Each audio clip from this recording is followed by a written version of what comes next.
Grandma's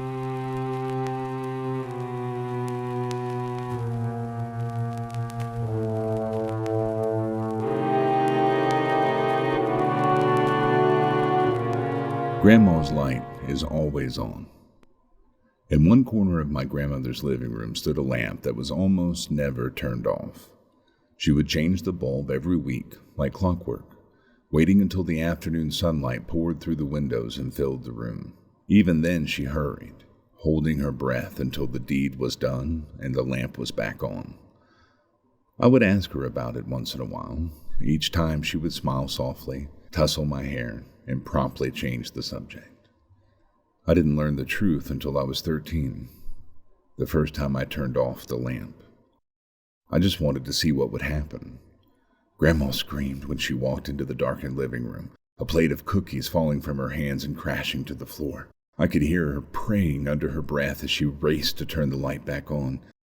Tears were shining in her eyes when she turned to me, her lips pressed thin. Without warning, she slapped me hard across the face.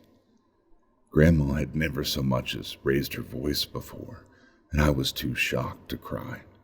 She cried enough for both of us, gathering me up in her arms and begging for my forgiveness. With her face buried in my shoulder, she finally told me about the lamp.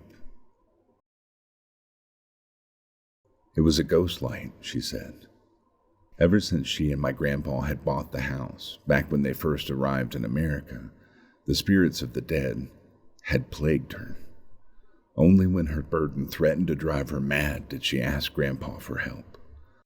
She had expected him to laugh her out of the house, but he had surprised her by nodding gravely.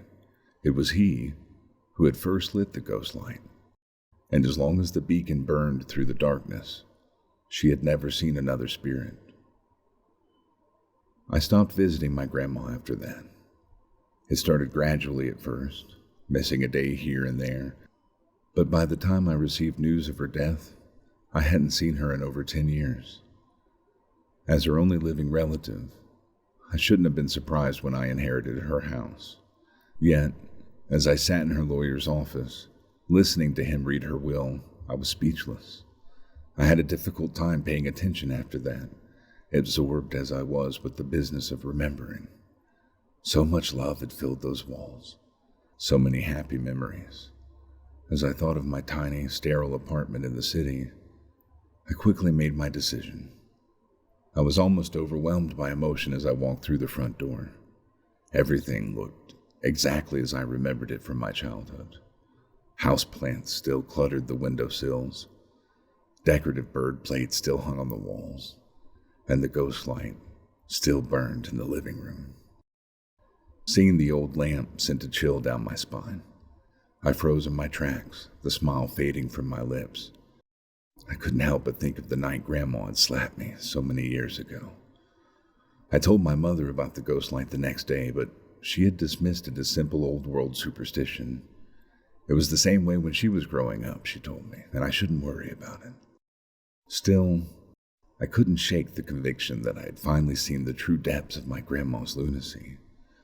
I ran my fingers through the fringe on the lampshade as I thought, a bloom of sadness darkening my nostalgia.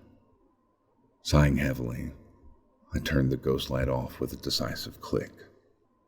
Something woke me later that night. I lay in bed, listening to the darkness until I heard scratching coming from the living room. Rats were the last thing I wanted to deal with at the moment, and I rolled over with a groan, determined to ignore it until the morning. And the scratching continued intermittently, constantly jerking me from the edge of sleep. I finally had enough. I threw the blankets off me and stormed out into the hall. Moonlight flooded the front of the house. I didn't bother turning on lights as I made my way to the living room. I knew every inch of the house, even after so many years, and I moved confidently through the dim light. I was furious at having been woken from a dead sleep, and my anger ill-prepared me for what I found. An elderly woman was crouched in the corner, her gaunt back to me. She was scratching at the floor where the walls met, stopping every few minutes to cock her head. A gnarl of dread unfurled in the pit of my stomach. I had no idea how this woman had gotten into my house, and though it was obvious she needed help, it took me some time to summon the courage to approach her. My hand shook as I reached out to gently squeeze her shoulder. I meant to ask her where she lived, who her caretaker was, but the words were driven from my mind when she turned and I saw her face. Her eyes were solid black, bottomless pits that didn't reflect the moonlight. Her jaw hung impossibly open, unhinged. The dark tunnel of her mouth spiraled down into her throat.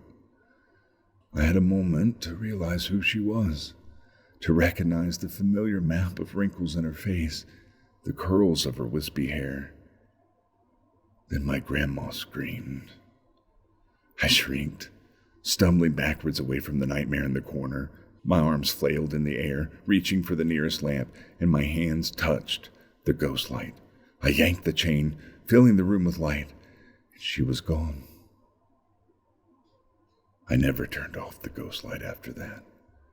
After letting the bulb burn out one evening, I began changing it every week, just as Grandma had. Eventually, I got married, and luckily for me, my wife was tolerant of my fixation on the lamp. The light continued to burn, and I lived my life happily enough.